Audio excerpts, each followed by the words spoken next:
Class 10 chapter number first वास्तविक संख्याएं real numbers exercise 1.4 इसका क्वेश्चन नंबर 3 है।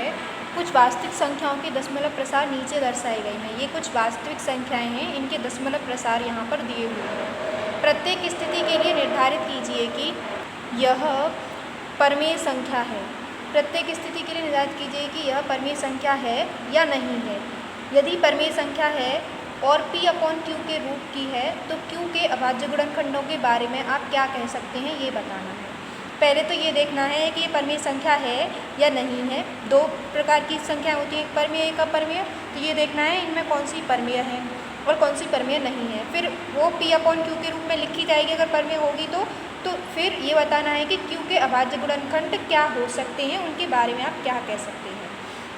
तो पहला ये देखिए, पहले में क्या दे रखा है कि 43.123456789 तो ये दे रखा है। तो यहाँ पे ये देखिए कि ये क्या है, ये टर्मिनेटिंग है, ये पूरा डिवाइड हो गया है। जैसे कि अगर मैं लिखूँ 1/2 तो 1/2 हमने लिखा तो ये इसका क्या आएगा 0.5। तो यानी कि ये पूरा कम्प्लीटली डिवाइड हो गया है ना। तो ये कैसा नंबर है, एक ये है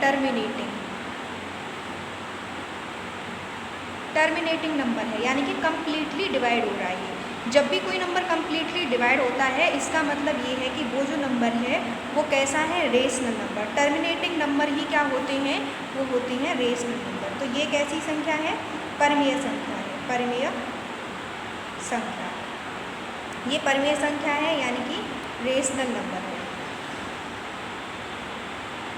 रेशनल नंबर। अब एक बात यहाँ पे देखिए कि अगर ये पूरा नंबर था तो पॉइंट कितने के बाद लगा है, 1 2 3 4 5 6 7 8 9 के बाद। तो इसका मतलब ये है कि इसके अपॉन में अगर हम इसको हटाएं तो क्या आएगा, 9 जीरो आ जाएंगे, 1 2 3 4 5 6 7 8 9। तो ये क्या है, ये 2 की पावर और 2 की पावर और 5 की पावर में होगा ना। तो क्योंकि 2 और 5 आपस में मल्टीप्लाई करके ही तो 10 देते, तो जितनी जीरो होती है उतने उसके ऊपर नंबर आते हैं। 2 की पावर 9 और 5 की पावर 9 के रूप में इसका जो Q होगा वो इस रूप में होगा।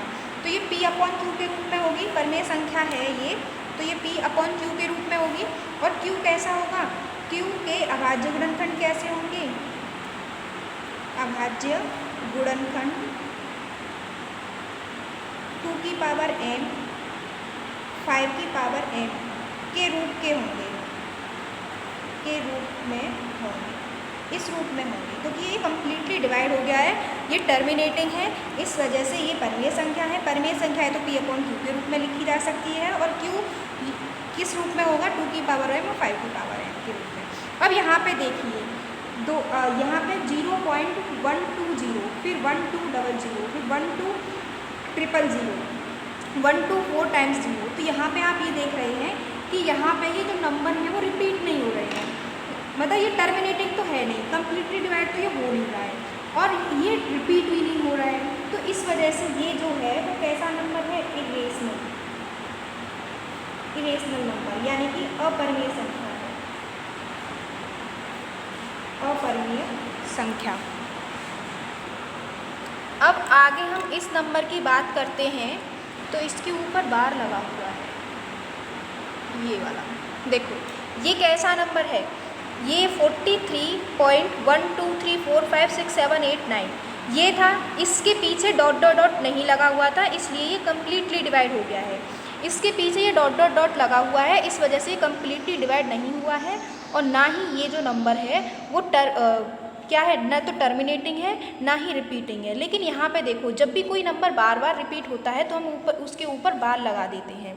तो यहाँ पे ये जो नंबर दे रखा है 43 इसका मतलब क्या है कि 43.123456789 फिर से रिपीट होगा, ये दोबारा से आएगा। जितने के ऊपर बार होता है वही दोबारा से रिपीट होने लग जाता है। 1 2 3 4 5 6 7 8 9 ऐसे ही आगे चलता जाएगा। इसके ऊपर बार लगा हुआ है, इस पूरे नंबर के ऊपर। तो ये जो नंबर है वो कैसा है, ये नंबर है नॉन टर्मिनेटिंग